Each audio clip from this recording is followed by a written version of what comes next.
নাইকগঞ্জ উপজেলা শাখা কর্তৃক আয়োজিত আজকে সমাবেশে স্নেহবাদী সভাপতি নাইকগঞ্জ উপজেলা ছাত্রদলের বিপ্লবী আহ্বায়ক জিয়াউল হক জিয়া, মঞ্চ ভূমিষ্ঠ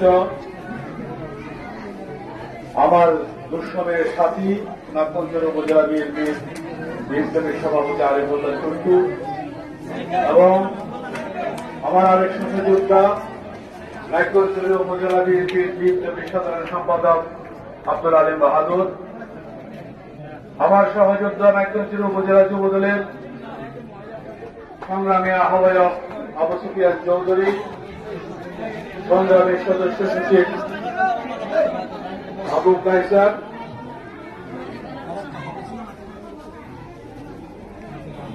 সহ যারা বিভিন্ন ইউনিয়ন থেকে আসছেন, আমাদের বিএনপি ছাত্রদল, যুবদল, কৃষক দল, মহিলা দল, জাফর সহ নেতৃবৃন্দ, সকলকে আমার ব্যক্তিগত তরফ থেকে সালাম। আসসালামু আলাইকুম ওয়া রাহমাতুল্লাহি ওয়া বারাকাতুহু। মানুষ দূর দূরান্ত থেকে আসে অতিথির বক্তব্য শোনার জন্য,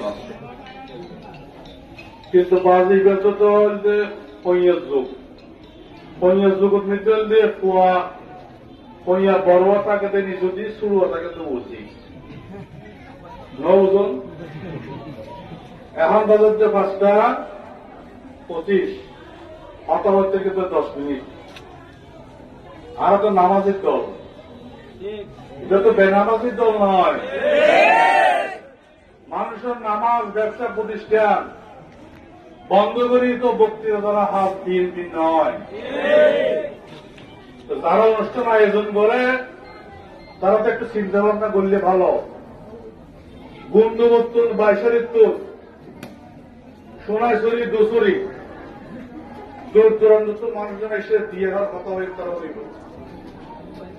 বাজে গিয়ে তো 5:25 আর কেউ হয়ে নিজেও বুঝিয়ে নিতে পারে। সত্য শুরু করলে আগা মাথা শুরু করলে শেষ করি না পারি তো দিয়ে হওয়ার কথা হয় আর বিদ্যালয়ে যাই। এ সমস্ত আয়োজন করিবার আগে তো চিন্তা